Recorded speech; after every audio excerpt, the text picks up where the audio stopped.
उसका 2 बाब उसकी 9 से 10 आयात मेरे साथ निकालिएगा। अय्यूब 2 बाब उसका 2 बाब 9 से 10 आयात। जिसने निकाल लिया है बोलिएगा आमीन। आमीन। हम पास्टर समर के साथ मिलकर खुदावंद के पाक कलाम की तिलावत करेंगे।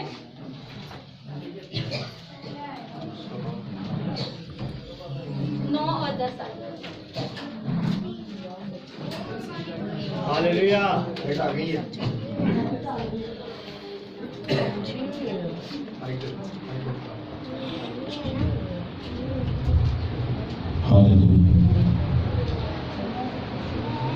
खुदाबंद के जिंदगी बख्श कलाम में से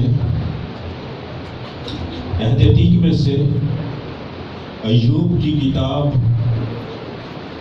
उसका 2 बाब और उसकी 9वीं और 10वीं 2 आयात कलाम खुदा में से अपनी हदायत और रहनुमाई के लिए आज पढ़ेंगे, सुनेंगे, जानेंगे, सीखेंगे। अय्यूब की किताब उसका चैप्टर नंबर 2 और वर्स नंबर 9 एंड 10 उसमें यूं मरकूम है, तब उसकी बीवी उससे कहने लगी कि क्या तू अब भी अपनी रास्ते पर कायम रहेगा? खुदा की तकफीर कर और मर जा। पर उसने उससे कहा कि तू नादान औरतों की सी बातें करती है, क्या हम खुदा के हाथ से सुख पाए और दुख ना पाए? इन सब बातों में अय्यूब ने अपने लबों से खता न की।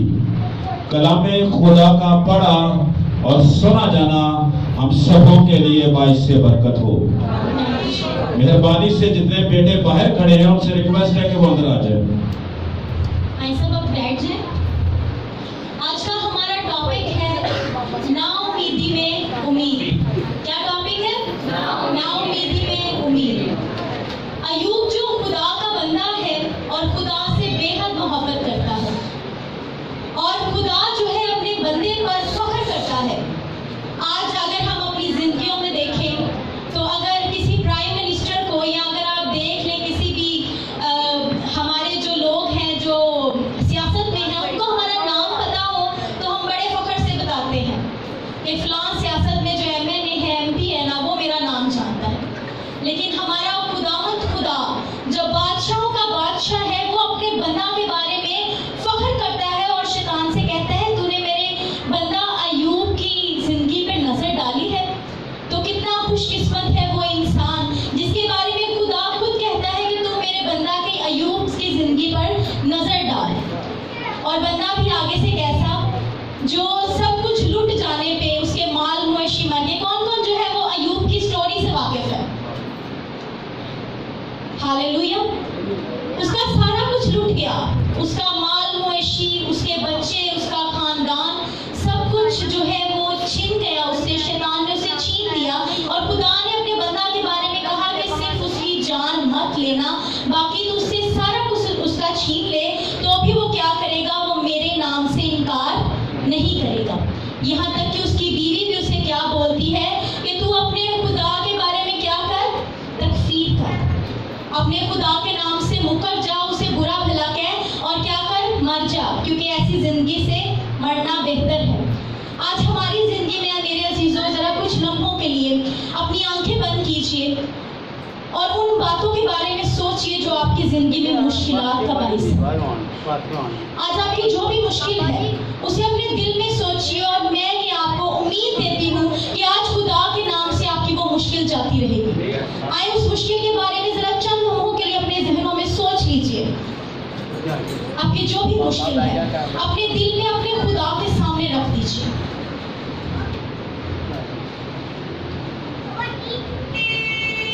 आए सब बोले आमीन। मेरे अजीजों, नाउमीदी में उम्मीद। अय्यूब की जिंदगी में से सब कुछ छिन चुका है, उसके माल मवेशी जा चुके हैं। उसके बच्चे, उसकी बेटियां, उसके बेटे मर चुके हैं और उसके पास अब कुछ नहीं है, लेकिन उसके पास वो एक चीज है जो सब पर कादिर है, वो आपका और मेरा खुदा है। हालेलुया। हमारी जिंदगी में बहुत से ऐसे लम्हात होते हैं मेरे अजीजों, जिसमें हम खुदा से बहुत शिकवा करते हैं। आज हमारी जिंदगी में अगर हमारे पास नौकरी ना हो तो हम खुदा को कहते हैं मेरी वो नौकरी भी चली गई। अगर हमारी औलाद नाफरमान निकले तो हम कहते हैं औलाद भी नाफरमान दी। आज हम अपनी जिंदगियों में कहते हैं जो भी चीज हमारे पास नहीं होती, हमारे दूसरे अजीजों अकारब के पास होती है, हम खुदा से शिकवा करते हैं कि खुदा तूने उसे ये दे दिया और मुझे ये नहीं दिया। हमारी जिंदगी शिकवों से भरी है, लेकिन मेरे अजीजों हमारी वो नाउमीदी है जिसकी वजह से हम इन मुश्किलात में आते हैं। आपको एक स्टोरी सुनाती हूँ। खुदावंद यीशु मसीह जब अपने शागिर्दों के साथ कश्ती पर सफर कर रहे थे और उस कश्ती में तूफान आ गया और खुदावंद यीशु मसीह कश्ती के पीछे सोए हुए हैं और सारे जो शागिर्द हैं वो अपना जोर लगा रहे हैं। हवा तेज होती जा रही है, हमारी मुश्किलें बढ़ती जा रही हैं और वो शागिर्द क्या है, वो एक दूसरे को कह रहे हैं हम मर जाएंगे, नाउमीदी में गिरफ्तार हो रहे हैं। लेकिन मेरे अजीजों खुदा यीशु मसीह सो रहे होते हैं सुकून में, और वहां पर जो है वो शागिर्द क्या करते हैं, खुदा के पास आते हैं, यीशु के पास आते हैं और उसको कहते हैं कि तू सो रहा है और हम मर रहे हैं। आज हमारे साथ भी ऐसा ही है। हम अपने खुदा को जो है वो कहते हैं कि हमारा खुदा पता नहीं कहाँ है जो हमारी दुआओं का जवाब नहीं दे रहा। हम बहुत सी दुआएं कर रहे हैं लेकिन हमारी दुआएं सुनी नहीं जा रही। लेकिन मेरे अजीजों जब वो शागिर्द जो है वो यीशु के पास आते हैं तो कोई भी जब खुदा का बंदा अपने खुदा के पास आता है तो वो उसको खाली हाथ नहीं वापस मोड़ता। ये सूटते हैं और जाते हैं और हवा और पानी को हुक्म देते हैं और वो सारा तूफान वही खुदावंद यीशु नासी के नाम से थम जाता है। हालेलुया।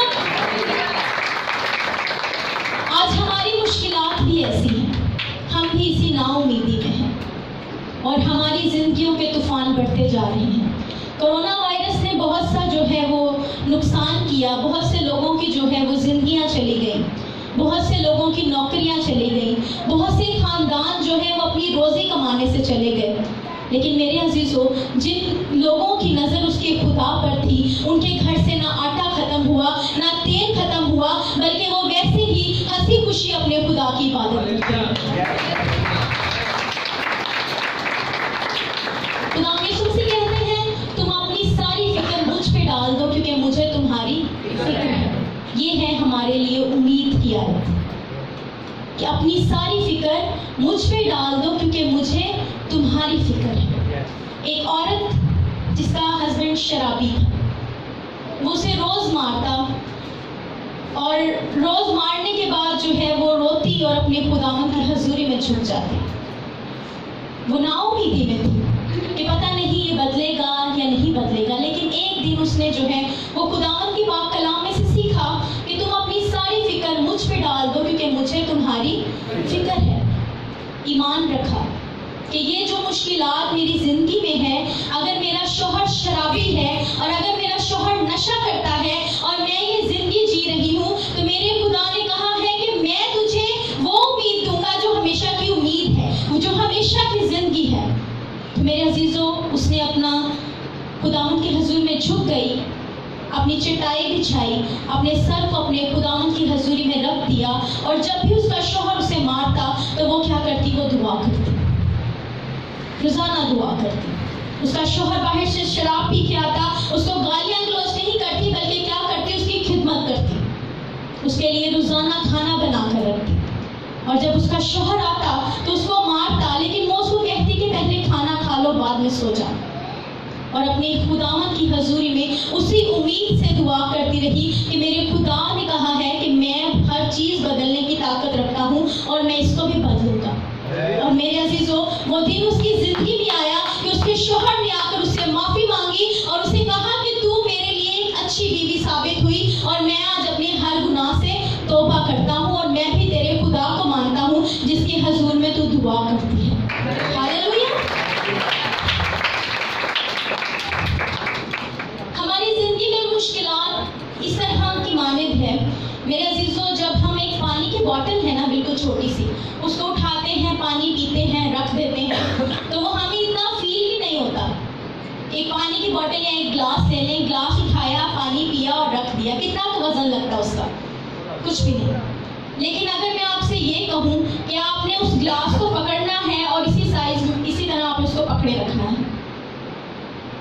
तो कितनी देर पकड़ के रखेंगे?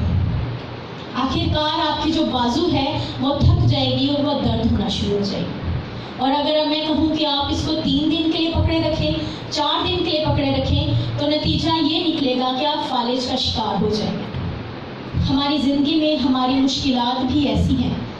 अगर हम अपनी परेशानियों को अपने ऊपर बढ़ाए जाते हैं, नतीजा ये निकलता है कि हमें बीपी का मसला हो जाता है, शुगर का मसला हो जाता है। तो मेरे अजीज़ों, आज आपके लिए उम्मीद ये है, आपकी इस नाउमीदी में उम्मीद ये है कि अपनी सारी फिक्र किस पे डाल दो? अपने खुदा पर। जिस तरह खुदा का बंदा अय्यूब कहता है कि हम खुदा से सुख पाएं और दुख ना पाएं। ये मुश्किलातें हमारी ज़िंदगी का हिस्सा हैं। कई बार हमारी ज़िंदगी में मुश्किलातें इसलिए आती हैं ताकि हम खुदा के नज़दीक जा सकें। हम खुदा से इतनी दूरी इख्तियार कर लेते हैं कि हम दुआ करना भी भूल जाते हैं, और तब हमारी ज़िंदगी में मुश्किलातें आती हैं, परेशानियाँ आती हैं, ताकि हम अपने दुख में जो है वो अपना मुंह अपने खुदावंद की तरफ मोड़ लें। मेरे अजीज़ों, जब हम अच्छे खासे तंदुरुस्त होते हैं, हमारे पास पैसा आ रहा होता है, हमारा कारोबार चल रहा होता है, तो हमारी नज़रें जो हैं वो खुदा की तरफ नहीं आती। बहुत से लोग हैं जो इसका शुक्र अदा भी नहीं करते, लेकिन आप ज़रा से बीमार होकर देख लें, फ़ौरन जो है वो खुदा का शुक्र करना शुरू कर देंगे, खुदा की हजूरी में झुक जाएंगे कि खुदाया मुझे ठीक कर दे, अब मैं ज़्यादा बीमार नहीं रह सकता। ऐसा होता है ना? फ़ौरन जो है झुक जाते हैं कि खुदाया मैं बहुत बीमार हो गया हूँ और अब मैं जो है ना वो ठीक होना चाहता हूँ। मेरे अजीज़ों, आज हमारी ज़िंदगी में बहुत सी मुश्किलातें हैं, बहुत सी परेशानियाँ हैं। हम भी नाउमीदी में होंगे। अय्यूब की तरह सब कुछ छीन तो नहीं सकता, लेकिन यह है कि बहुत सी परेशानियाँ होंगी। एक बच्चा जब पैदा होता है तो कहा जाता है जी बेटा पैदा हुआ है, बेटी नहीं है, और अगर बेटी हो तो हम कहते हैं बेटा नहीं है। और औलाद अगर बड़ी हो जाए तो फिर हम ये सोचते हैं कि अब जो है औलाद बड़ी हो गई, अब इसको पढ़ाना है। पढ़ाने के बाद उनकी शादियों की फिक्र हो जाती है, शादियों के बाद उनके आगे वाले घर की फिक्र हो जाती है। फिक्र फिक्र फिक्र, और हम उसी फिक्र में क्या करते हैं? झुकते जाते हैं। इंसानियत में हम इतने आगे निकल गए हैं, अपनी तरक्की में इंसान इतना आगे बढ़ गया कि अपनी इंसानियत को पीछे छोड़ दिया। आज हम किसी के पास कुछ देखकर खुश नहीं होते, बल्कि हम क्या करते हैं? हम कहते हैं खुदाया उन्होंने दे देता है, मैनू देता ही नहीं। शिकवे। मेरे अजीज़ों, बहुत सी परेशानियां हमारी ज़िंदगी में इसी वजह से होती हैं कि हम खुदा से दूर हो जाते हैं। अपने उस शिकवे को छोड़ दीजिए। गुनाह के वसीला से मौत आई जब आदम और हवा ने गुनाह किया, और उसी गुनाह के चलते आज भी हम गुनाह में पैदा होते हैं। लेकिन मेरे अजीज़ों, मेरा और आपका खुदा हमसे इतनी मोहब्बत करता है कि उसने अपना इकलौता बेटा हमारे लिए बख्श दिया, जो हलाक हो और हमारे गुनाहों के लिए हलाक हो और हम हमेशा की ज़िंदगी पाएं। वो खुदा आपकी फिक्र करता है। मौत ये नहीं कि हम मर जाते हैं, हम मर जाएंगे, हम अपने फैमिली से दूर हो जाएंगे। मौत वो है जो हमेशा की मौत है, जो गुनाह में मौत है कि हम मरने के बाद भी जो है दोज़ख में डाले जाएं, आग में डाले जाएं। लेकिन मेरे अजीज़ों, वहाँ पर भी आपका और मेरा खुदा हमारी फिक्र करता है, और वो हमारी फिक्र करता है कि उसने अपना इकलौता बेटा हमारे लिए बख्श दिया है। उसने अपने बेटे को इसलिए भेजा ताकि हम गुनाहों में से आज़ाद हो सकें। उसने अपने बेटे को इसलिए भेजा ताकि हम अपनी पुरानी ज़िंदगी छोड़कर उसकी हमेशा की ज़िंदगी में दाखिल हो सकें। तो वो कैसा खुदा है जो हमारे मरने के बाद भी हमारी फिक्र करता है। वो खुदा आज आपसे चाहता है कि आप अपनी मुश्किलातों को, अपनी परेशानियों को उस पर डाल दीजिए, क्योंकि वो आपकी फिक्र करता है। मेरे अजीज़ों, अय्यूब को खुदा ने उसके बाद डबल बरकत दी। कोरोना में हमारा बहुत कुछ जो है वो लुट सकता है, बहुत कुछ जा सकता है, बहुत से ज़लज़ले आए, बहुत से तूफ़ान आए, लोगों का बहुत कुछ जो है वो चला गया। लेकिन मेरे अजीज़ों, खुदा के बंदों के पास वो उम्मीद है जो शायद किसी और के पास नहीं। अय्यूब को खुदा ने उसके बाद दुगनी बरकत दी, उसको डबल माल मवेशी दिए, उसकी औलाद को डबल किया, उसकी जायदाद को डबल किया और दुगनी बरकत आज आपके लिए भी है। आज आपकी जो परेशानियां हैं उसे खुदावंद पर डालकर बेफिक्र हो जाए। उन्हीं शागिर्दों की तरह जिन्होंने जब खुदा की तरफ अपनी नज़र फेर ली तो उसके बाद क्या किया, तूफान थम गया। इसी तरह आज आपकी ज़िंदगी का तूफान भी थम जाए अगर आप अपनी वो फिक्र जो है अपने खुदा को दे दें। एक दफ़ा उसको प्रैक्टिकल तो करके देखें, अपने खुदा की हजूर में झुकें और खुदा से कहें कि मेरी ज़िंदगी में ये परेशानी है जो पिछले शायद 10 साल से ख़त्म नहीं हो रही, लेकिन आज वो वक्त हो सकता है कि आपकी वो परेशानी यीशु के नाम से चली जाए। क्योंकि आज मैं आपको खुदा के इस पाक कलाम में से वो उम्मीद देती हूँ जो हमेशा की उम्मीद है कि आप मरने के बाद भी मरेंगे नहीं, बल्कि आप अपने खुदा के साथ जिंदगी गुजारेंगे। हालेलुया।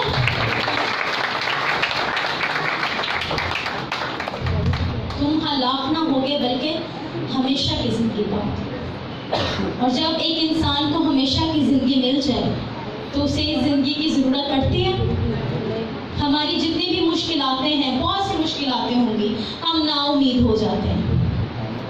आजकल के स्टूडेंट्स, छोटे छोटे बच्चे, वो अपनी परेशानियों में मुब्तला हैं। मेरे अच्छे नंबर नहीं आ रहे, मेरा अच्छी जगह एडमिशन नहीं हो रहा, और भी बहुत सी मुश्किलात हैं, परेशानियाँ।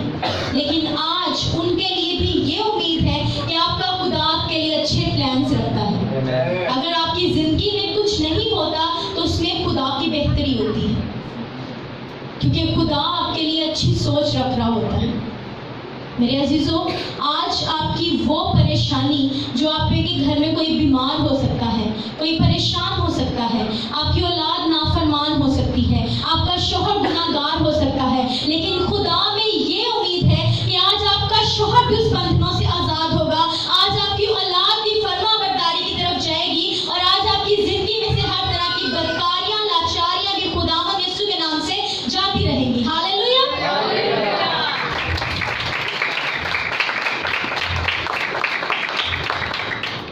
मसीह ने ये उम्मीद कि वो मरने के बाद भी आपकी फिक्र रखता है।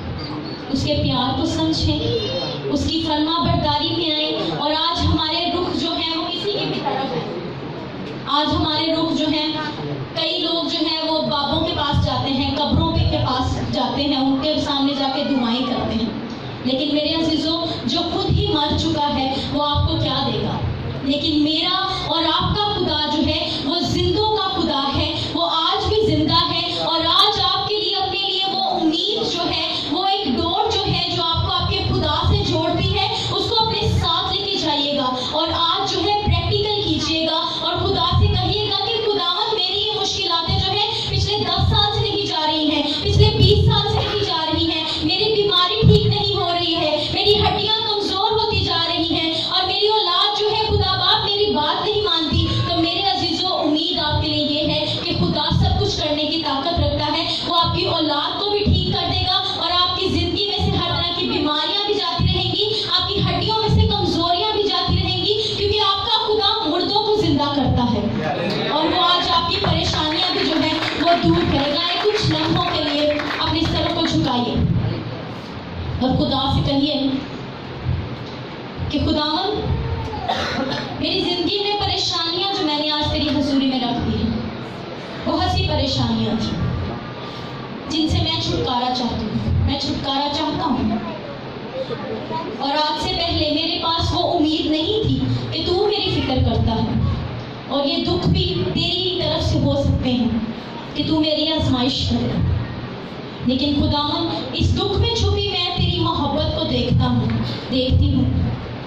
आज तेरे जलाली नाम से मेरी ये परेशानियाँ, मेरे ये दुख, मेरी ये तकलीफ़ें, ये सब तेरे नाम से जाती रहें और मेरी तमाम परेशानियाँ तेरे जलाली नाम से खुशहाली में तब्दील हो जाए। हाँ, यीशु मसीह के नाम से बोलेंगे आमीन।